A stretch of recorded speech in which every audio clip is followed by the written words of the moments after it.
காலம் நம்ம concrete base பண்றதுக்கு முன்னாடி இந்த மாதிரியான ஒரு இரும்பை வச்சு நம்ம கான்கிரீட் போட்டிருக்கோம். இது என்ன அப்படின்னு பார்த்தோம்னா இதான் காலம் ஸ்டார்டர்.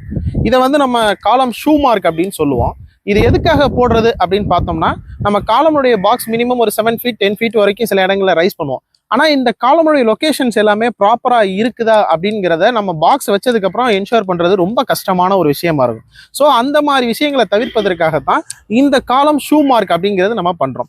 இந்த காலம் ஷூ மார்க் நம்ம பண்ணும்பொழுது என்னன்னா, எந்தெந்த இடத்துல நம்மளுடைய காலம் லொக்கேஷன் இருக்கணும்னு சொல்லி ஸ்ட்ரக்சுரல் டிராயிங்ஸ்ல இருக்கோ அந்த லொக்கேஷன்ஸ்ல எல்லாம் அந்த காலம் இருக்குதா அப்படிங்கிறத நம்ம கரெக்ட் பண்ணி செக் பண்ணிக்கிறோம். ஸோ இந்த மாதிரி செக் பண்ணும்பொழுது அவுட்டர்ல ஃபுல்லாவே நூலை கட்டிட்டு எந்தெந்த இடத்துல எல்லாம் காலம்ஸ் வருதுன்னு நம்ம கீழே மார்க் பண்ணமோ அதே மாதிரி இந்த பேஸ்மெண்ட் லெவல்லையும் நம்ம மார்க் பண்ணி இந்த மாதிரி ஒரு 2 இன்ச்சுக்கு நம்ம கான்கிரீட் போட்டுட்டு அண்ட் அதே மாதிரி நீங்க பாத்தீங்கன்னா ஒரு கீ பாயிண்ட் கொடுத்துருப்போம். இது வந்து ஒரு கான்கிரீட்டை நம்ம வந்து போர் பண்ணும்போது அது ஒரு ஜாயின் மாதிரி சின்ன ஒரு கீ பாயிண்ட், அவ்வளவுதான். ஸோ இந்த மாதிரி கான்கிரீட் நம்ம போட்டுட்டோம் அப்படின்னு சொன்னா நமக்கு மறுபடியும் நாளைக்கு வந்து நம்ம கான்கிரீட் நம்ம பிளேஸ் பண்ணும்பொழுது என்ன ஆகும்னு சொன்னா, நம்ம எக்ஸ்பெக்ட் பண்ண அந்த கான்கிரீட்டினுடைய அலைன்மெண்ட்டும் அதனுடைய எதிர்பார்த்த அந்த இடத்துலையும் கரெக்டா இருக்கும். அதுக்காக தான் இந்த ஸ்டார்டர் நம்ம கொடுக்குறோம். இதை கொடுத்து கண்டிப்பா ரைஸ் பண்ணுங்க, நம்மளுடைய கட்டிடம் சிறந்ததாக இருக்கும்.